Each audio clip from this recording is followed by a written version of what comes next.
Warmest of greetings, friends, and welcome to the Dicefunctional podcast, Dicefunction discussion. Oh yeah, super sexy. Where a bunch of friends sit around, talk D&D, as well as other nerdy and unrelated topics. Welcome. This will be the official first episode. We've done a couple pilots, and they're now pilots because, human errors happen and things happen as you're getting a podcast going. But we won't talk about those. We'll talk about Dicefunctional stuff, which is a lot of fun. If you don't know who I am, I'm Jace, voice of Gael, introduction dude, and maker of other content. With me today, I have Kole, voice of Addax, and I have Kate, voice of Morri. Yeah, we'll get to them in just a second. Just a couple bits of housekeeping. Obviously, you guys found us on YouTube. Hello, thank you for finding us. We also have backlog of all the episodes. If you've missed any, that way you want to catch up with us on that. And if you have any questions for the show going forward, because we are going to be doing these every week after we have a live session, which, by the way, our live sessions are Saturdays at 4 o'clock Eastern on twitch.tv/dicefunctional. Link will be down there in the description. If you have any questions for us, go ahead and hit us up on Twitter. It's at Dicefunctional with an underscore. There's also going to be a link to that in the description, or if you feel like it, go ahead and leave a comment, ask a question, whether it's just kind of general D&D related about the characters or about a specific event that happens. I'll try and check those every week.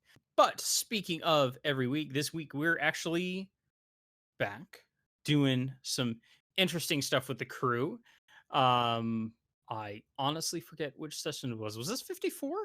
This was, I'm pretty sure it was 53. 53. Okay. If we count, because the episode where we met Mr. Lacroix was episode 51, and then from there, we had an episode after that, which was 52. And then the kobold thing was 52.5. So 53, where the crew just finished off these bug things that we've actually find out later. They're called Migo. Very interesting bug creatures. The crew then takes some time to kind of split up and do some more searching. Addax has another conversation with wow, I'm completely blanking on characters' names, guys. It's gonna be one of those nights. Is it Maddie? It is Maddie. No, I'm getting there. Has a full-on conversation with Maddie. And does some. It was divination, correct? Mm-hmm. Does some divination, finds out some stuff, and then actually this threesome here actually ends up finding something interesting at the graveyard a little bit later. A creature kind of underneath the graveyard, feeding on bodies. From there, we gain some information on bad things. Addax has a moment that comes up later where it looks like mind control is trying to happen. Gael steps in the first time, but then right there at the end, the second time, mind control hits. Yeah. A bunch of people get blasted with essentially a fear spell, and then all of a sudden our old buddy Lacroix shows up. He showed up, you yelled, and then chased after him when you saw him. Look, Gail's doing his thing, okay? Playing the character. But yeah, Mr. Lacroix shows up. I think he's a pretty cool character. We don't know what he is, but we do know that he worships the King in Yellow. Yes. So if you need any specific details, obviously catch up on the episode. But this is also let's get into some discussion. Yes. Oh yeah, you know what? If you're listening to this and you're worried about spoilers, I'm sorry to tell you there will be spoilers for what happens to the episode. So you should probably check out the episode first. But no, let's talk about that, because there was a lot of information that happened. I think that as a team, because historically, I'm using the royal we as a team, have this nasty habit of either not doing enough like prep work or spending way too much time doing prep work. And I feel like without really sort of any sort of aim. And I feel like on this one, we actually did some decent work to like actually find out some information and we didn't just blow everything up. Wait, you say that in game or out of game? Like No, in game. No, this is all in game. In game. Yeah. No, like what our characters are doing. And the decisions that we're kind of making for our characters. And I think I personally think it's a sign of growth, but I wanted to get your guys' take on it because, it's interesting now to look back. I mean, we've been doing this for over a year at this point. Interesting to see how far the characters have come. I know Addax is a little bit fresher, but hey, he's had a rough like 4 or 5 days. he has been in the worst places, I swear. Yeah. So, last session, I'm gonna admit it, was like finding stuff in what's it called? Finding stuff in the graveyard.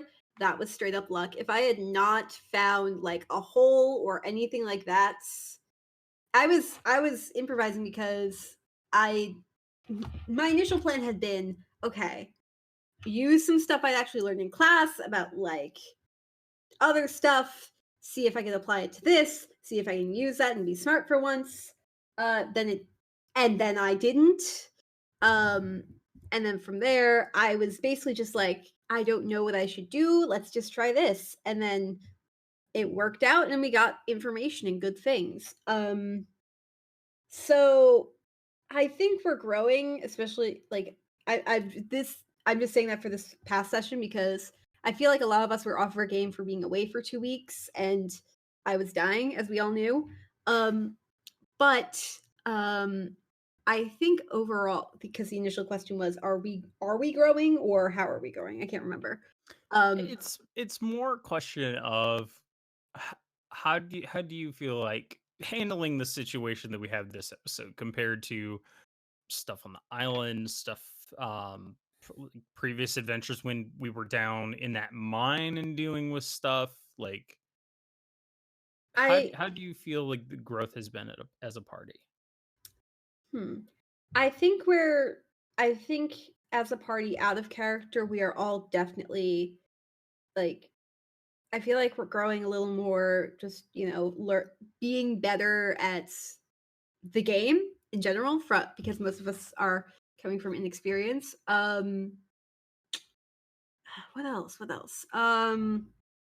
There's also the fact that we really, I think it's how do I put this in a way that makes sense? I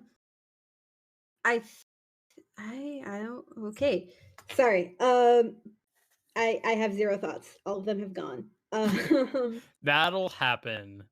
Can you get back to me and ask Kole the question? We'll go back to you, Kole. What, in your opinion, what would you say is probably because we'll focus this more on because you've been playing as Addax for a little while anyway. Mm-hmm. And I think a more relevant question might be in this case because stepping into a new character with a campaign that's already going, it can be a little bit difficult at first, and it usually, honestly, my experience, it can take a couple weeks, even a couple months to truly like find like where that character sits, have the rest of the party kind of figure out, okay, yeah, no, like we agree, this is where you fit in, and kind of re-solidify that. How do you think Addax's opinion, or how do you think he's feeling in terms of like where he's slotted in? Addax definitely feels like he's been a help to the party because there are a lot of things that we can just now do because of his abilities. As far as fitting, it's like, hey, I did ask Beck about this. Dave does now officially like him a little bit because of the foxes. And then we found out that Rudy at least thinks he's useful. So, Yeah. No, I agree. Definitely progress. And it's, especially with everything that the group went through, I personally think it's pretty solid progress anyway. You had the whole team going out of their way to make sure that Addax was okay. So at the very least, it's there's something. Yeah, I think we're definitely it's showing through our characters that we're we're getting closer and we're getting more. We care about each other more. I think, especially with Flo, and I think we're growing as our characters are growing because, especially after being stuck on the island for however long, both in game and out of game, a week. That's what I was saying. In 9 months. 4 months. But I think since we're still growing through, we're growing and we're trusting each other more. It feels like. Do you really think that's thinking back to, because I was listening to some clips of session 51 earlier? Do you think 20 sessions ago or 30 sessions ago, if Mercy had gotten her steed at that point, do you think she would have offered Dea a ride, or who else? What else happened over the past couple sessions? Would we have would we have been so well prepped and organized for the Migo fight last session? We weren't though. But I mean, when I say that, I was it was it felt, in this is my personal opinion, it felt like we were, we had the first few. Okay, maybe I'm just talking out my ass because I don't really remember much of the fight other than okay, Morri landed all her shots and she didn't get hit and it was worked out well. But that being said, and so, anyways, I think that we are becoming closer as a group in character is helping us play it out, is helping us get more out of the game. I'm a professional word person, guys. No, if I'm understanding what it is you're saying, no, I think we are much better coordinated than we were 20 to 30 episodes ago. I don't think the Migo fight is a good example of that, mostly because Conor essentially, spoilers for you guys, just kind of a peek behind the curtains if you haven't really paid attention to the whole thing. I mean, essentially that wasn't a fight that was supposed to happen, and Conor decided to walk the crew through that. So it was very nice because he did straight up say, if I was meaner, I would have straight up killed Addax. Oh yeah, no, it was which is amazing. yeah. No, that was one of those things, and it makes sense for the story, so I get it.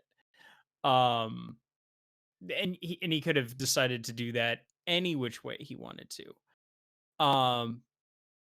But he decided instead to go and do he decided to keep everything going. And I think for the plan that we did have with kind of the suggestions that were given, I think it did go extremely well. And I think 20 to 30 sessions ago, that wouldn't have gone quite as well. So absolutely not. Considering 20 or 30 sessions ago is the boat. And we all know how well that went. That did not go well. Yeah. Oh well. As far as meshing together, I feel like combat wise we're definitely meshing a lot better. I think as far as personality wise, I feel like there are still a couple clicks, if I'm being honest, but I feel like we're slowly starting to merge those. Clicks, character clicks? Yeah, I feel like Ro, Yeah. Mercy, Rudy are a clique. Maddie, Dea, Gael, Addax, and to an extent Morri are another. That's fair. With like, especially, and I think I mentioned this after session 51, but we lost the footage. More because of what happened with Morrigan. She's definitely going to be a lot more personable in this. I'm not exactly sure the right word, but it's like I mentioned then that was a turning point where it's like, okay, these people care about me enough that they went to stop me from doing something. They're not going to leave me anytime soon. I should be able to trust them and talk to them more. And so, as we saw with this last session, where she went out to talk to Mercy instead of, which is something she's really only done with. Have I really like talking, having like a decent conversation with Gael? That's the only person she's really done that with in my memory. Maybe some stuff like information stuff with like Rudy or whatever, or trying to talk to Dea about like, yeah, making the pact with the god was a dumb thing. But my point being, I'm trying to work towards having her have a better bond with everyone. Yeah. Now. We're definitely working towards that. It's just. Yeah. I have plans for Mercy. Wait, no, I already told you that. Sorry. Anyways. Jace, what do you think, about these questions? You got answers? No, I got answers. I think that a lot of it's not so much that you can tell in the big grand plans, because some of that there is that you do, it's going to happen. Not everyone has played the game, and I think one thing that Conor has mentioned previously is that a lot of these characters are finally at this point starting to come out of the stage of, these are tropes that have been given stats, and they're starting to become characters. They're starting to have this identity. They're starting to have this uh cognizance of the world, where you can tell, okay, they understand the ramifications of their actions. They understand um what's going on. It's not just go place, kill thing, grab money, keep moving. It's grabbing money. well, look. Sorry, Morgan hasn't. Listen, person, Morgan hasn't stolen anything in like 8 sessions, guys. I know. Look, you go, you do the trope thing, and then you become a character, and then you start doing ridiculous stuff and getting money. We still haven't confirmed that we're getting paid for this. Christ. I would just like to put that out there. Yeah. Addax does not care, because I don't think he's fully aware of it, but I am well aware, as I am former treasurer. It's like, we're not getting paid for this still. He never confirmed that. Look, we're still level 8. We got time. So yeah, so in terms of that, I like that it's moving towards this. We're taking the time to make sure that things are. I'm sorry, I'm trying to think of the right word for it. I think that our characters are, one, becoming characters, and two, I think that their reactions to the world and all of this is becoming more genuine. Like, there seems to be a reason behind it. There's a purpose to acting. And I think that whether at least some of the characters are completely cognizant of this or not, they're all starting to care, and they're all starting to kind of fall into this place of, these guys are somehow like at the front lines of so much of this stuff that's going on, and they're so often in a place that they can do good, that, hey, we have to sit here and we have to do good. Like, there was the full-on decision with Wilhelm, the the half undead creature that was taking dead bodies, it was, instead of just rushing in there and going, "Hey, you," or yelling down there like Gael had suggested, there was this, "Hey, let's send a note. Let's let them know, hey, we're investigating a thing. We're not gonna just immediately try to fight you, but we need information so you can like give us some information." And they actually got a lot out of him. And that was like, why are you being so hostile? It's like, I have a fox, so why don't we just send him down with a note? Yeah. Listen, I We're gonna wasn't. yell down I at him. promise, I was not actually trying to be hostile. I wanted to explore. I was curious. I wasn't going to attack the first thing, but I wanted that insider info. Yeah.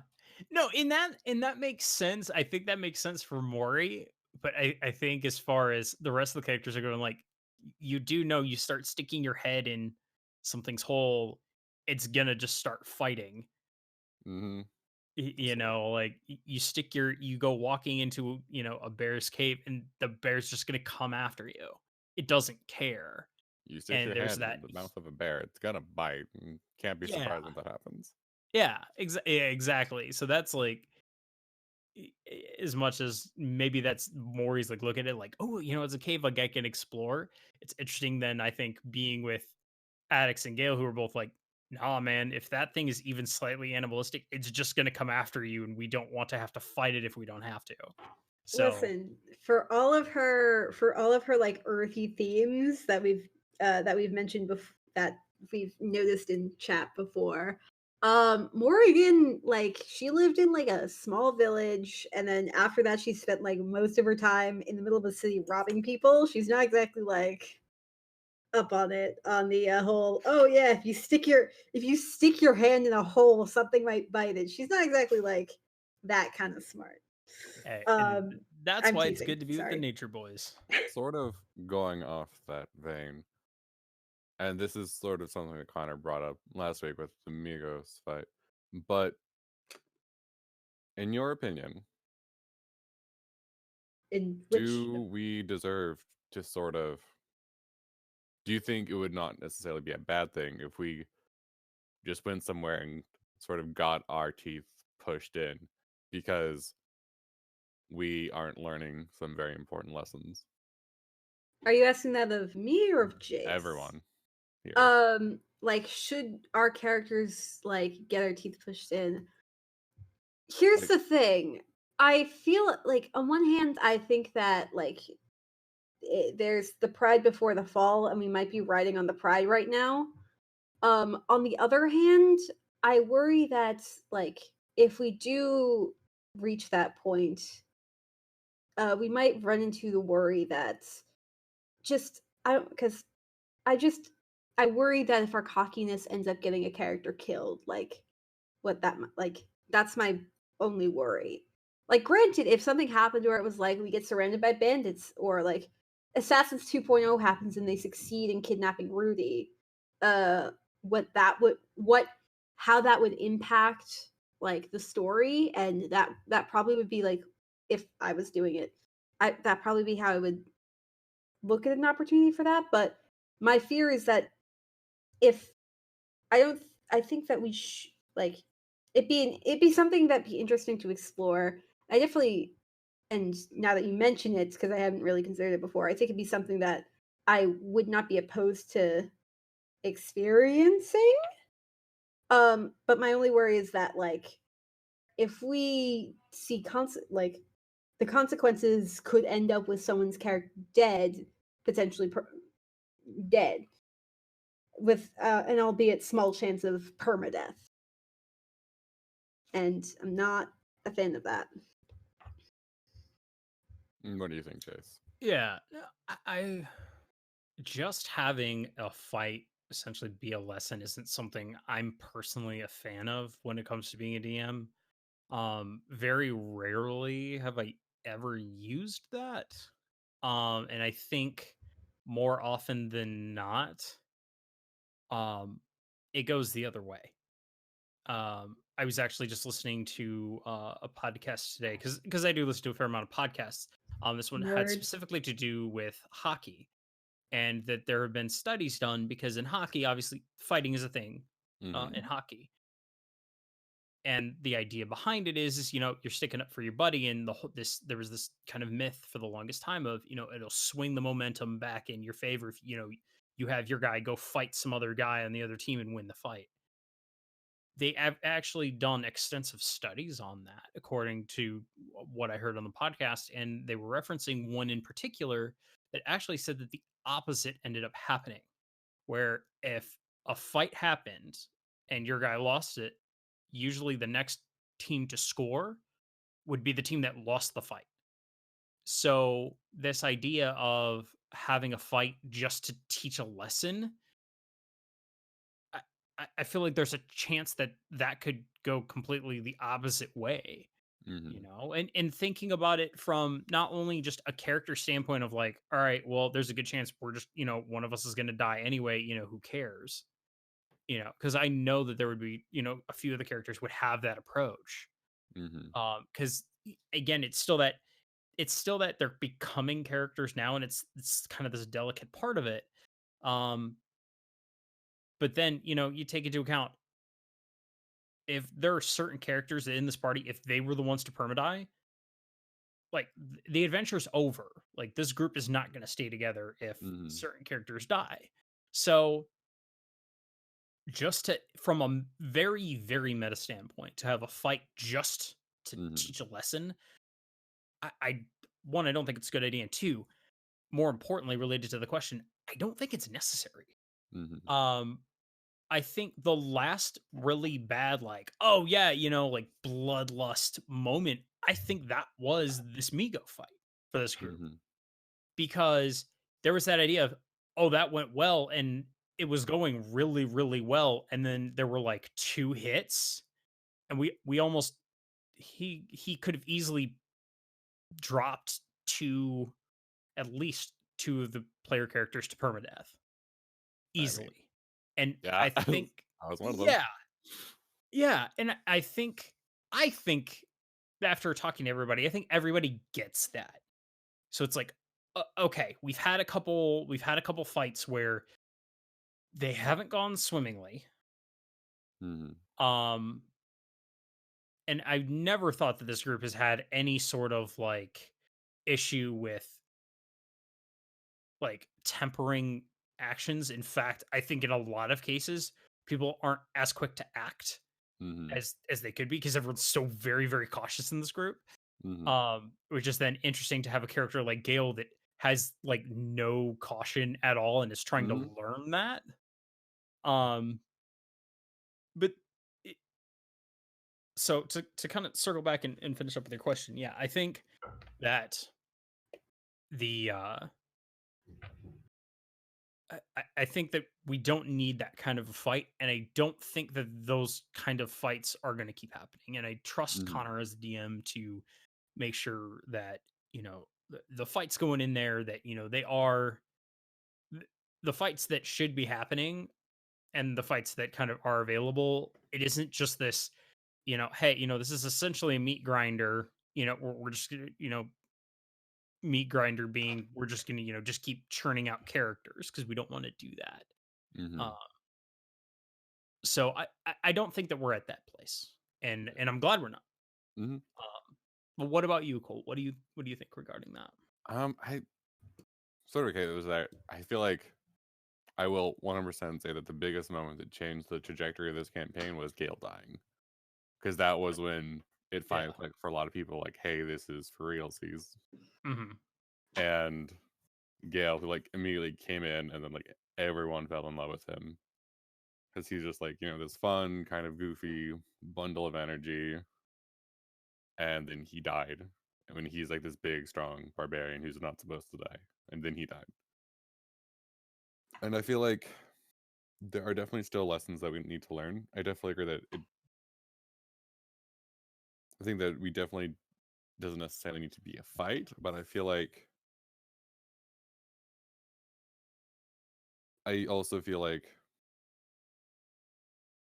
we've gotten lucky a lot, and I think getting knocked down a peg some way might not be a bad thing, but I don't think it should necessarily be a fight because player character death is a thing, and Conor has proven so far that he does go for the kill when he can. Yeah, no, I agree. I definitely agree with that, and I think that's it's a good thing to have that every once in a while, that reminder of like, hey, don't forget you guys aren't gods. That we're definitely not to that point character level wise yet. Mm-hmm. But one last thing that I will definitely say, I think in terms of I don't think anyone is struggling from this air of pride. I think a lot of the characters are becoming very, very vulnerable. And the reason that I say that is you get a lot of this, a lot of times when stuff is happening, you're seeing a lot of characters kind of step into the rest of the group and try and team up with the rest of the group. Which is what Gail's been trying the whole time to get everyone to do. Like, come on, like we need to join hands and sing. And I think there's no bigger mark of that than the fact that people are already starting to go, okay, no, we got to get Addax up. We got to help Addax. And like, hey, yeah, you're not bad. Or like, hey, yeah, you can come I'm along. Or like, hey, useful. we want to make sure that you're not alone. It's a slow thing, especially for a group that's seen death in places that shouldn't exist and things that shouldn't exist and had to fight all of them. I think it's personally, I think it's a big moment.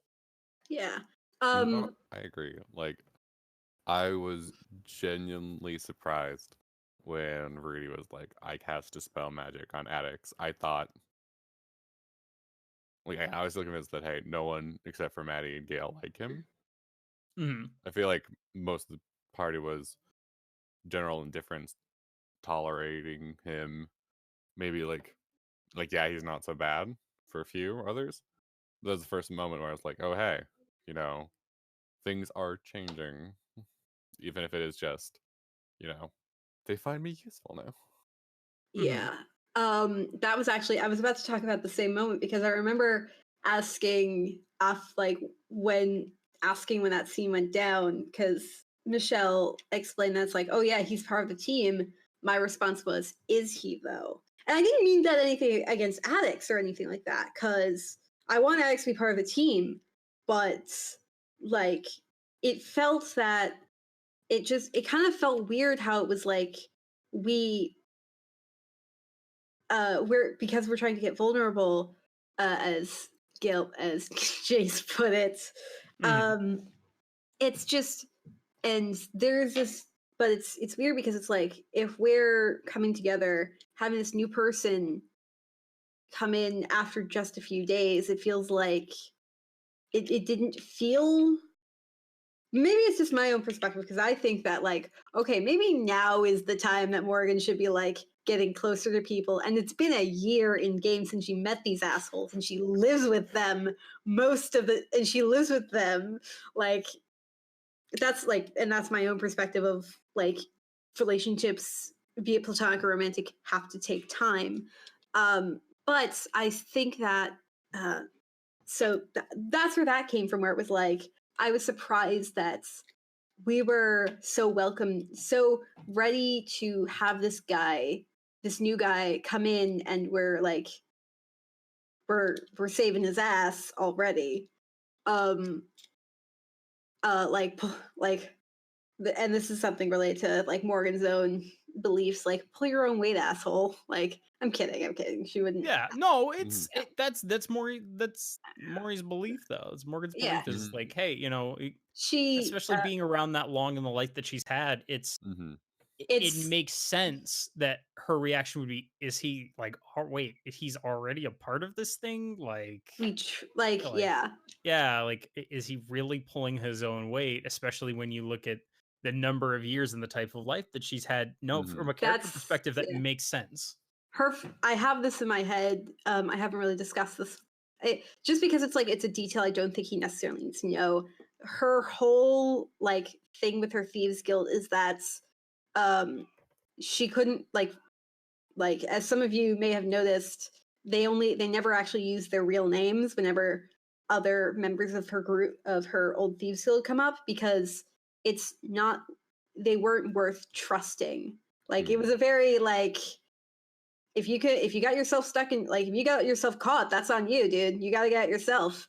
You have to be a little more self-sufficient and so on and so forth. And that has it, and so that's how she's been approaching the group. And I haven't played it completely 100% all the time because I struggle with that my own life, and I'm bad at the. We're not focusing on me. No, yeah. But but that impacted definitely with stuff like that, where it's like that's definitely like where that would be coming from, where it's like they've like he yeah. He poked the shiny thing. He needs to live with the consequences. Okay. Sorry. I guess that's the segue into that. Sorry. I have wanted to talk about it a little bit. Is that, man, that entire thing was super unfortunate. Double natural ones. What is with you? And it was like, it's hilarious because it's like, you rolled a natural one, I rolled the next nat 20. You rolled the next nat 1, and then I rolled the other nat 20, and I'm like sitting here going, what did I do to you? No, it's like, I'm fine. And ultimately, it made a really interesting story, because it's like, I don't think we had a solid lead to follow until I got mind controlled, to be honest. TBH. Oh, yeah. Okay, but sort of going to this, is that I knew that whatever I saw when I rolled that natural 1 on perception, it was going to be bad. Because when you roll a natural 1 on perception, I feel like it's guaranteed you're going to see something bad, or it's going to be something really dumb. And with Conor, I feel like it leans towards bad. But I also feel like, and I'm curious on your perspective on this, especially yours, Jace, since you're also a DM, but I feel like it would have been too meta not to go check it out. Because I know as a player that it's a natural 1, which means it's probably not going to be a good thing. But as far as my character knows, hey, they just saw something. No, you were completely like, I'm not saying that was a bad decision. And I think it was very interesting. And honestly, had Morgan rolled the natural 1 and she'd seen this shiny thing, I would have leaned into it just as you had. I thought it was very interesting. I'm just like, I was just saying, like, from Morgan's perspective, it would be a little more like, it would probably be a little more cynical. But yeah, I talk a lot. I'm really sorry, guys. No, you're fine. You're fine, Gabe. As for the natural ones, they like, no, I think it makes perfect sense. And you can't not, when you're investigating something, you can't not check every lead. So there's that. Yeah. Oh yeah, no, I agree. When it comes to natural ones, and I think we have run into a few cases of this in Conor's game. From a DM perspective, when it comes to natural ones, it doesn't necessarily mean that, hey, you just like it's just an outright failure, and you can't just assume when you roll a 1, it's not just like, yeah, well, I didn't see anything, so oh shit, well, nothing's there. Somebody else go check it out. As much as we joke that we go blind. Sorry. What that means is,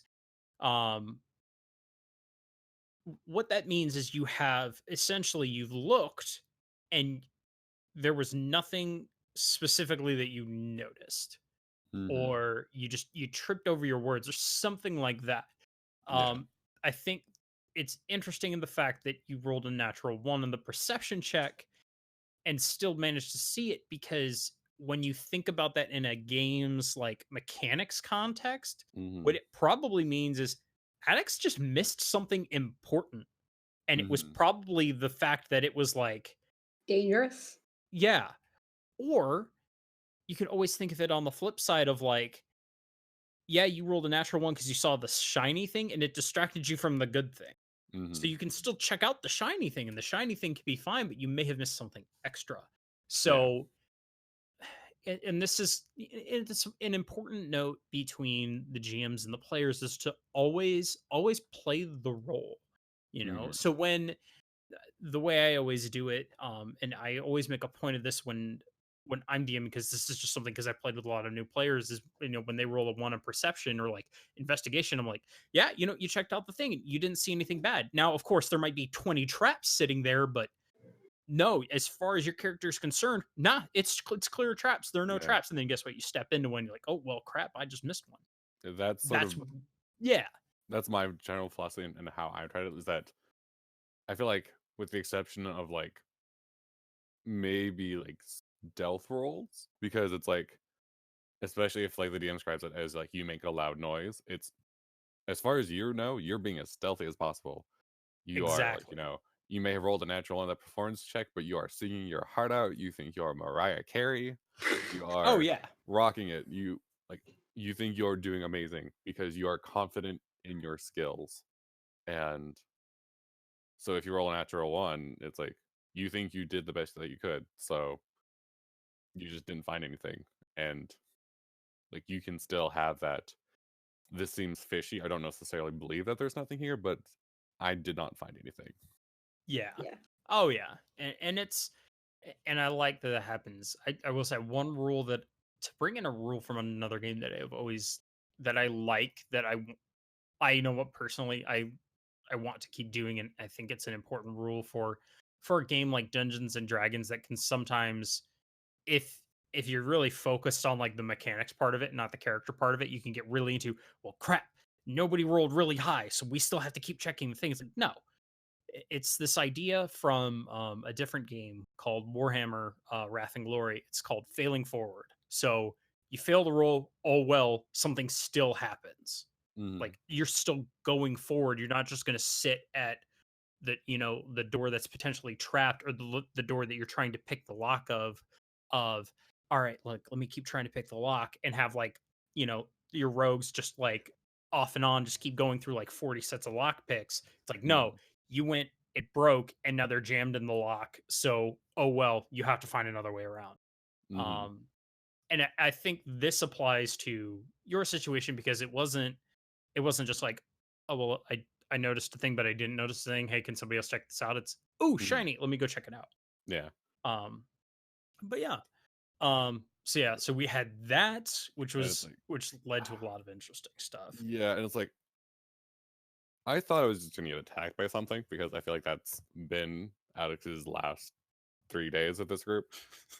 And it's like, and then it was like, make a wisdom save, and I was like, oh well, I have max wisdom because I'm a druid, I'm proficient in wisdom saves, so I'll be fine. And then I rolled a natural, and I was like, I see. This is all bad. This is just terrible. And then Conor said the famous words of, I'll make a note of this. And I was like, oh crap, this is gonna come back. I was like, what happened? Yeah. And then the Wilhelm said talking about madness, and I was like, oh no. And it's like, I swear, I swear, I am going to have greater restoration always prepared. I'm just gonna have like a pouch of like 100 diamonds, and it's like, I'm gonna pop those things like candy. Every time I feel like something's fishy, it's like, no, greater restoration. Like, because I don't trust like this. So when do we think Addax is going to finally not be the one that's like continually getting hit through, in most cases, just the fact that he's just where he is and something just happens to happen to him? Like, it's been bad luck on Addax's part. Because it's like for Addax. Because it's like, think of it this way: you met Addax. There was a couple days of travel. Then starting at the tomb, he got dropped to 4 HP from the skeleton construct before he was saved by Maddie. The next day was when the Migo ambushed him and Maddie. He went down, failed 2 death saves. He is still potentially infected by mushrooms. We do not know how they infected that one mushroom person, so for all we know, he could be infected with those. And then the day after that was the Migos fight, where I got down to 2 HP. And then later that same day is the day that I got mind controlled. Yep. And then we're slept, and now I'm going into a boss fight at 30 health because Gael whacked me. And it's like, I get why you did it. Both you and I get why you did it. And like, we're like, cool, thanks. Oh yeah. Well, like, thanks isn't like, thank you for trying to like help us, but also like, I I am a tad worried because I basically have Cal health going into this fight. Well, you survived Yeah. with Cal health this long, I know. so Honestly, it'll be so I'm not fine. too worried because again, Yeah. I survived with Cal somehow. Yeah. But It all depends. it's been a day. It's been a week. It has been. It has been a day. It's been a trip for Addax for sure. It's like I know Morri's had a bunch of stuff come up this trip too. Who and- she hasn't been hurt, like she hasn't taken any damage, like physically, but Mhm. emotionally. Oh boy! Oh yeah. And Gael just again finds himself literally right in front of some sort of like crazy evil worshiper, just literally right fucking in front of him, and is messing with their plans again. It's the ship all over again, where he's just Gael's the one that's passing the checks and hitting them. So to kind of wrap things up as far as talking episode specifics, we're about to go into a pretty interesting fight where it looks like a bunch of saves are potentially going to have to happen, because it's my guess that clearly he already has had some, Lacroix has already had some save magic going on. How confident are you guys feeling in making a bunch of saves? Because that's something you can't necessarily prepare for.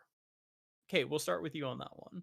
Okay, I have a lot of feelings about this because on one hand, I don't know if it's bragging, and I really don't want to jinx myself because God knows my luck's gonna run out on this upcoming Saturday. But I know I do have a tendency to usually have like decent rolls, like on average. And it's only compounded by the fact that I have very good stats as well. So on that hand, I really do think that Morgan will come out of the fight pretty well. But there's always a chance that this guy has a high DC in some manner, and we're gonna screw it up. And Morgan's gonna get hit. On the other hand, I have been imagining for months of like, what if Morgan got mind controlled and then like turned against the party, like the angst there, because I am a whore for like sad bullshit. So I'd love to see that happen. Will Like- say, as someone mind controlled, it was a lot of fun. Yeah, I know. And I was just like, God damn, I wish that was Morri right now.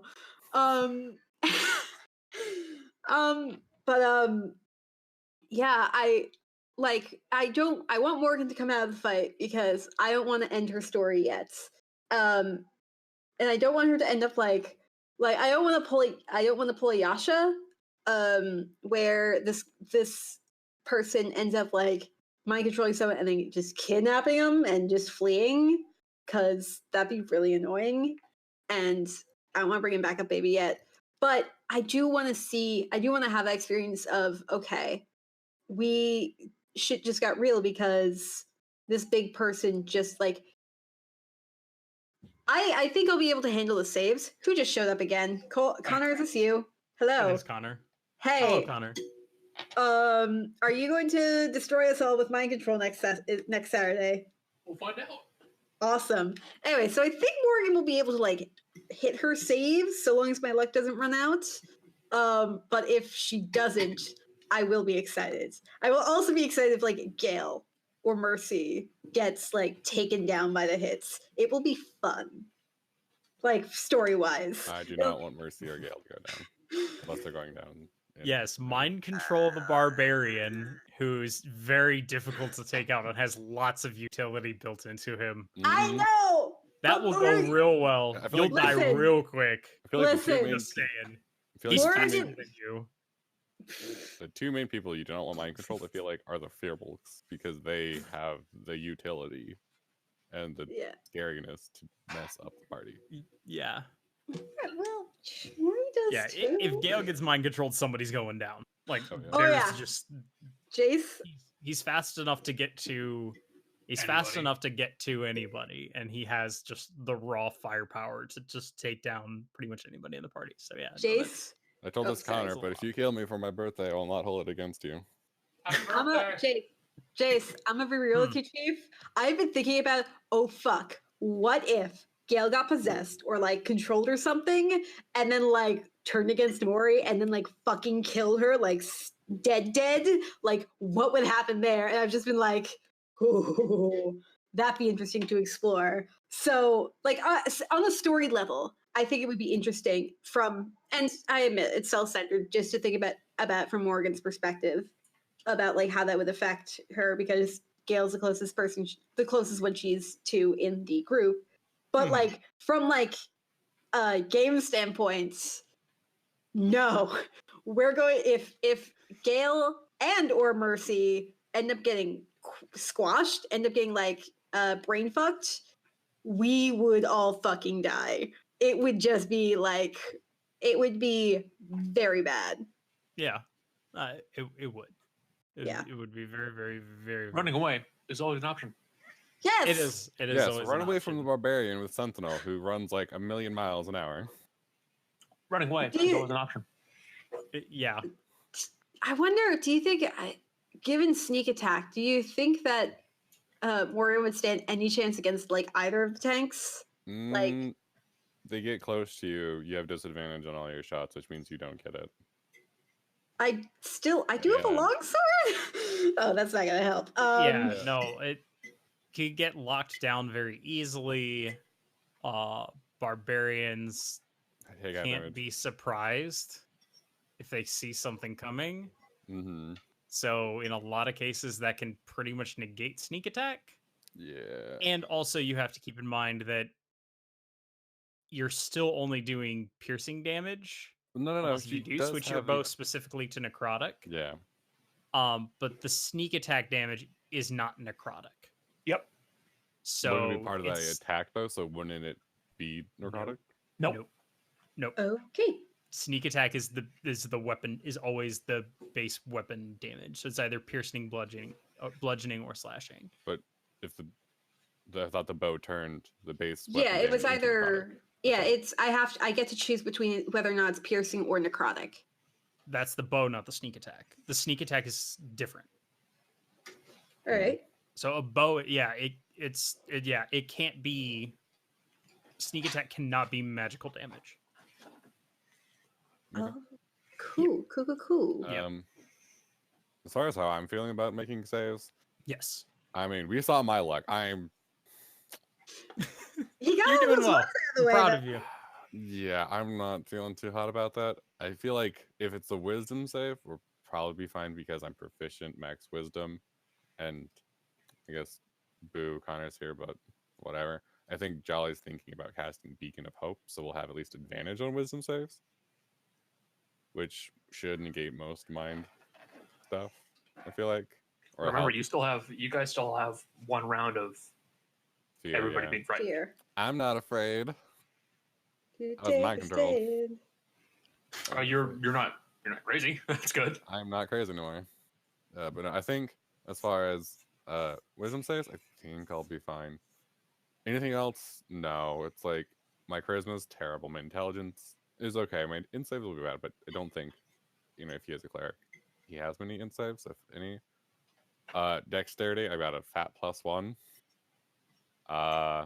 And then, I cannot roll anything con related to save my life. Like I rolled some concentration checks for Warcaster earlier today in the game.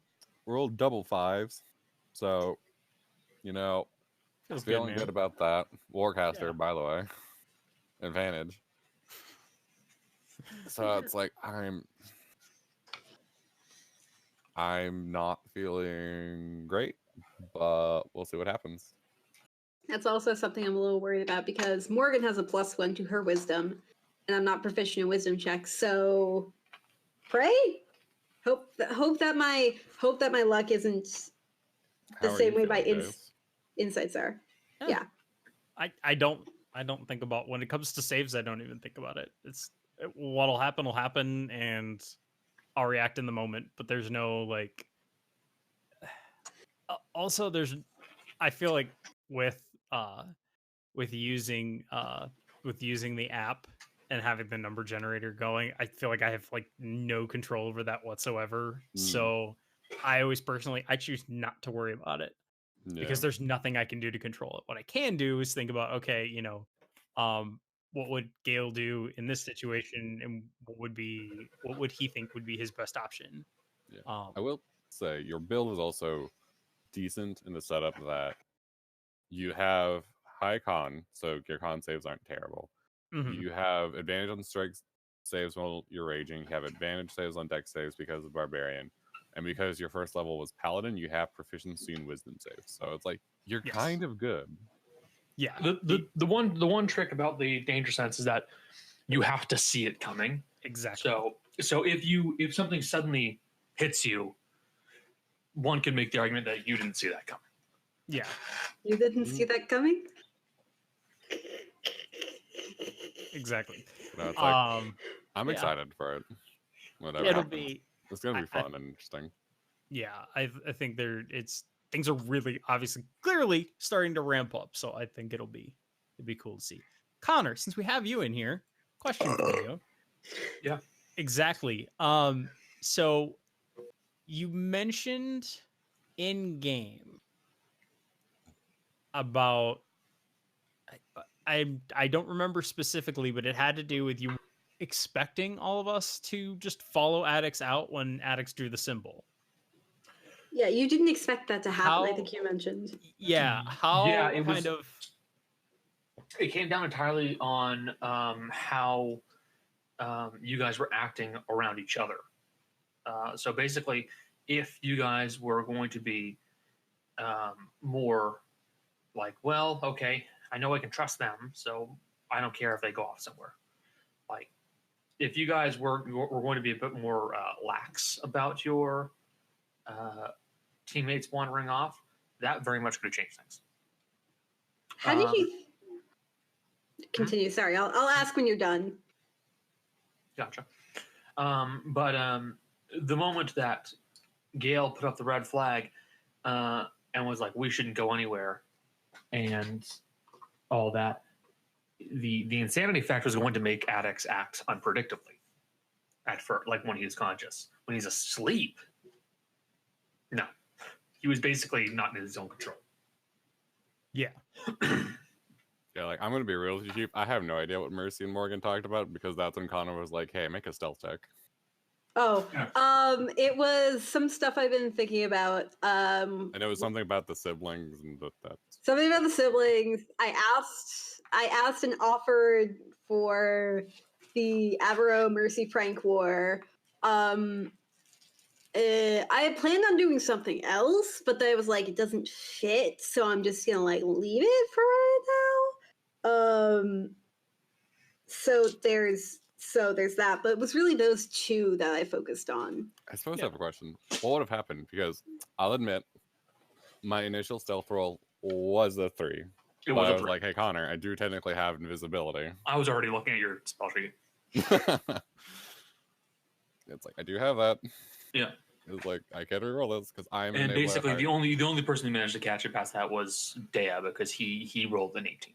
Yeah, and here's the thing, in order to get past Dea or Cal if he was there, would be to roll a natural 20. Basically, yes. And even then, I'd still technically would be lower than her passive.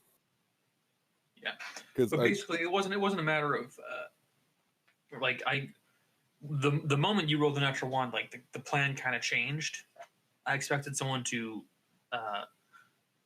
notice the symbol, see it, fail to save, freak out, and for everybody to be like, "What the heck was that?"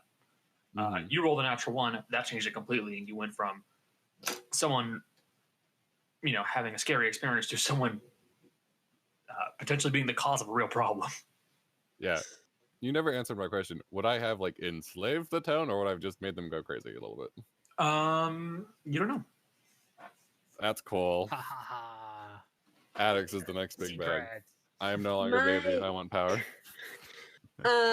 So what I've been planning on asking, what do you think? Like, what would have happened if we hadn't gone after Addax? Like, what do you like? I know you mentioned like, the entire town's gonna be possessed. Like, but I didn't say that. oh well, Context You guys clues, I inferred guess? that. I did not say that though. I mean, Yeah. Okay. Well, what would have happened if we hadn't caught Addax? He would have painted a sign on a wall that was actually facing towards the inn.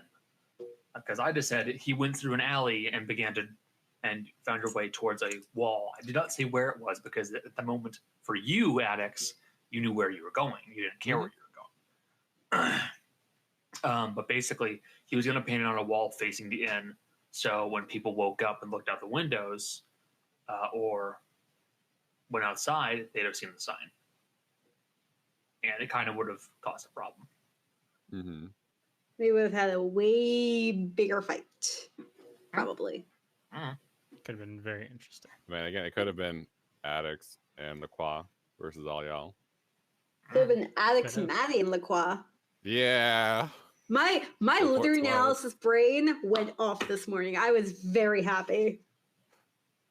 Well, there were definitely some interesting options with that, but Yeah. none of those did happen, so we're safe from that for now. But we'll For see now. what happens next episode. But real quick, because we've gone for a little while, there are two questions that Kole threw into chat. That we're gonna ask. One for Kate. So Kate, the question that Kole had brought up, just kind of in general, because we haven't touched on it a ton yet, is how's Morgan feeling with the recent events about Lacroix's offer? Does she know what lines she'd be willing to cross to see her family again? Whew, boy. Well, And I'm don't gonna say what they are, because let that come up in game. But Yeah. no. they should at least know I'm what they are. I feel like there is like very few lines. There are very few lines. I think that's grammar.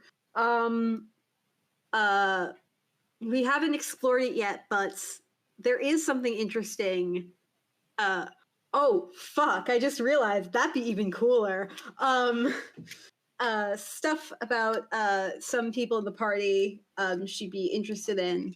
I don't think there would be any lines she'd be willing to cross.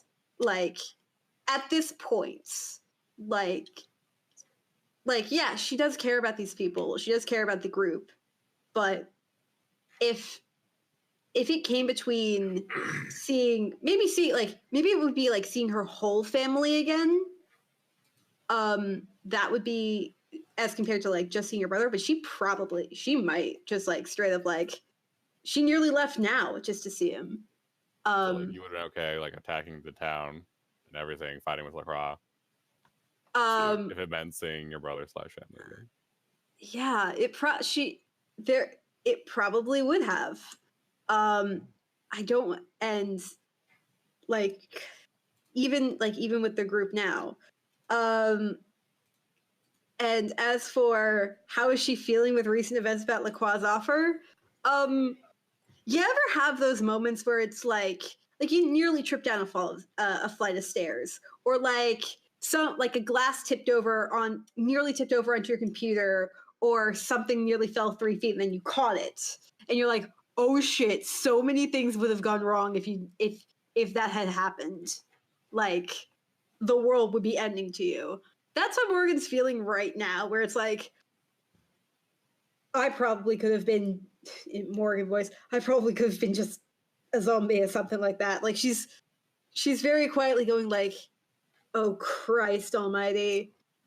At least in the back of her brain, that's not freaking out right now because of fear. And then on top of that, and yeah, that's really like,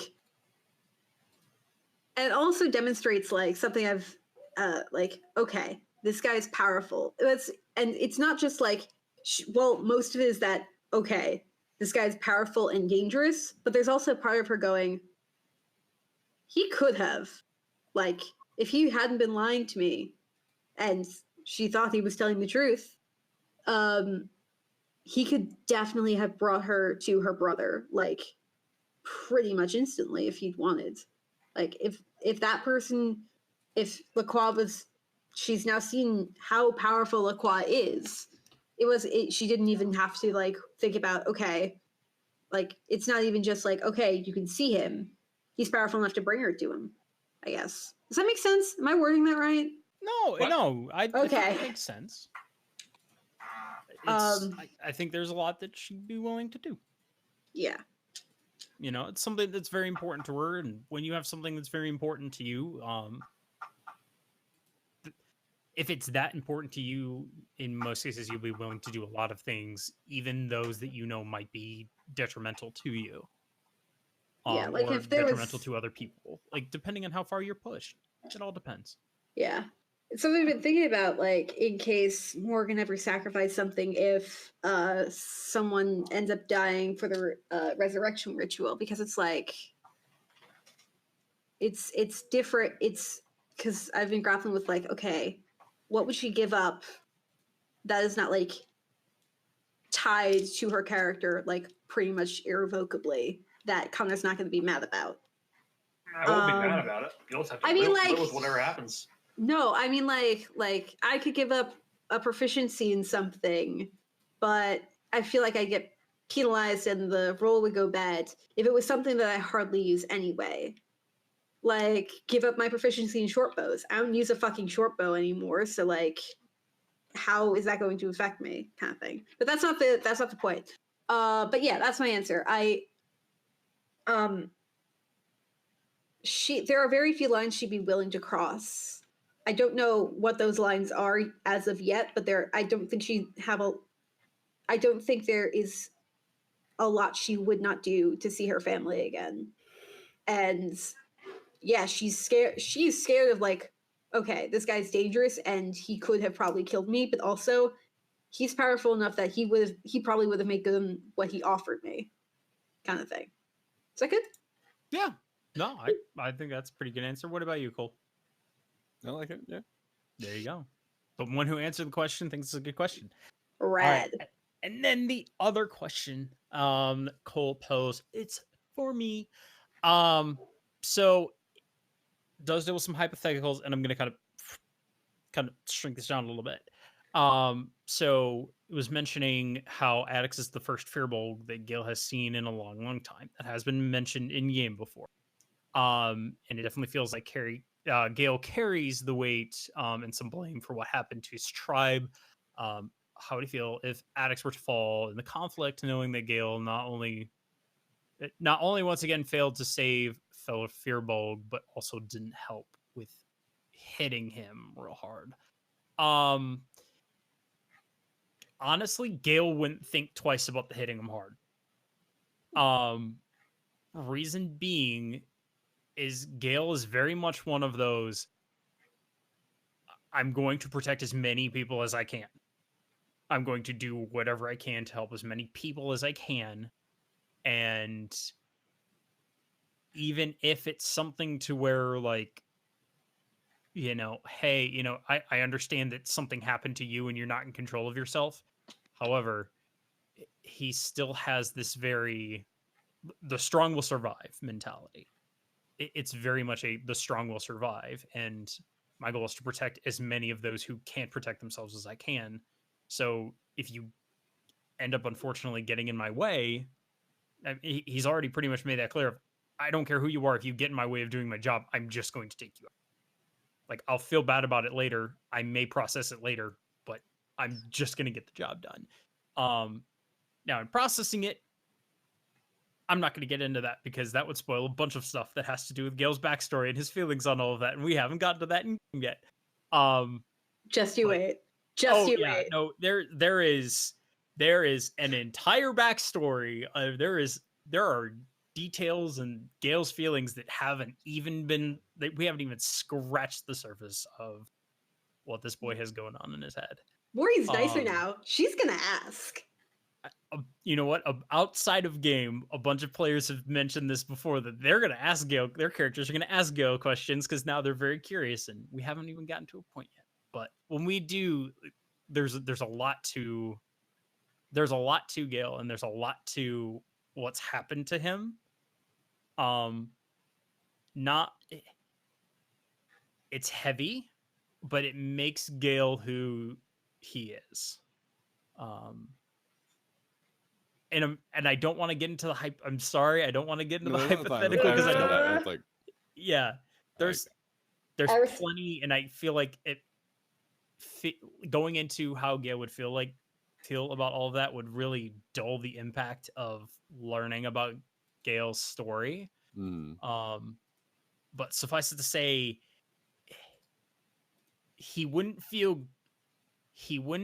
great about taking Addax out, because obviously he wants to help Addax. He considers obviously fate, because Gael's still holding on to fate. Fate put Addax in front of the group and had him join the group. So Gael's like, okay, well, you're supposed to be here, and hey, you've been helping everyone else out. You know, you're a good friend. Cool. Like, hey, you're part of us now, and I want to help you. But if it wasn't clear already, if you're gonna let yourself get completely possessed and you're gonna try and kill me or kill anybody in the group, I'm going to deal with you in the most immediate way possible. Hence I will break your legs if I have to, but I don't want to. And they're like, yeah, Addax, like he's okay with it. Like, yeah, I can always heal myself. Oh yeah, yeah. Oh yeah. No, I'm curious. One day they'll talk. One day. Oh yeah, because he does explain resurrection to him. Oh, there's a whole host of stuff that has to happen. I think that's going to be the interesting part, is how like slowly over the next months or even year, just like we circle around to some of these conversations, especially as like they become more pressing to have. I mean, after the week Addax has had, he's gonna be like, okay, I know we were quick to go from the tomb to this thing, but can we take a few days to like rest? Oh yeah, all Addax wants to do is sleep. He wants a bath. He is covered in his own blood. His horns are dirty again. What's it called? I would think that the best times, like, even just have like so what did you do between leaving a case and now? That would be a conversation you'd have to have in a downtime scenario of like, okay, like we're not currently fighting for our lives or investigating a monster or X, Y, Z, and A and the letter, the ampersand. What's it called? It's just like, okay, we're having drinks and like, so what's up with you, bastard man? But I want to, and I feel like I can't wait until we get to, this is completely self-serving, but I can't wait till we get to Echoes, because it's not only going to be my bullshit happening, it's going to be Gael's bullshit. I want to hear Gael's bullshit. I'm excited. What happens. It'll be interesting whatever happens. At any rate, we should probably let Jace go stream. Yeah, no, I was going to say one last thing I want to pitch it to Conor, since Conor, you kind of joined in here. If you got one question you want to ask everyone, seeing as you're here. Ask us things. If you got something real quick you're curious about. I've spoken to Lauren earlier asking if she had a question, and then she never responded. No, I've got a pretty good grasp on you guys. You do? Yep. I'm good. You definitely Yeah. I know, again, but Mark like, of a good DM. You're figuring everybody out. That's all I'll say on that. I'm too predictable, Connor's already said. It happens. But I think there's a lot of fun elements coming up. I think there's a lot of excitement coming up next session, which I'm really excited for. But we're going to go ahead and we're going to end the Dicefunction discussion there. Thank you all for tuning in, listening to us chat about the game. Obviously, you can catch us live on Saturdays at 4 o'clock Eastern, twitch.tv/Dicefunctional. Thank you again for listening. Be good to yourselves, everybody, and we will catch you next time.